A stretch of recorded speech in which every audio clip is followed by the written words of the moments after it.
मनसे नेते संदीप देशपांडे यांना एका अज्ञात व्यक्तीकडून धमकीचा फोन आलाय। मराठी विरुद्ध अमराठी वादाच्या पार्श्वभूमीवर हा धमकीचा फोन आल्याची माहिती मिळते। राज ठाकरे हिंदू विरोधी आहेत, त्यांनी माफी मागावी, मनसेची पक्ष म्हणून मान्यता रद्द व्हावी अशी उत्तर भारतीय विकास सेनेची मागणी आहे।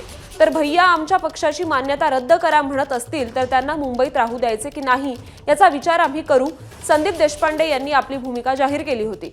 सध्या सुरू असलेल्या या वादाच्या पार्श्वभूमीवर संदीप देशपांडे यांना एका अज्ञात व्यक्तीकडून आता धमकीचा फोन आलाय।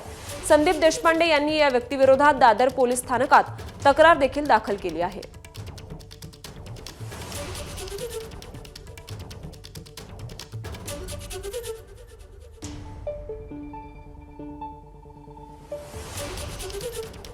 त्यामुळे मराठी विरुद्ध अमराठी अशा वादाच्या पार्श्वभूमीवर हा अज्ञात व्यक्तीकडून आलेला फोन।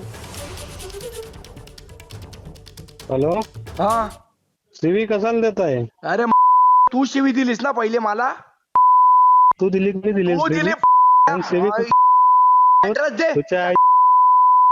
तुला ना महाराज कधी ते जाऊ दे, तुझी अवकात नाही तेवढी। तुझी अवकात आहे का रे भैया? हा भैया, भैया कोणाला म्हणतो ना?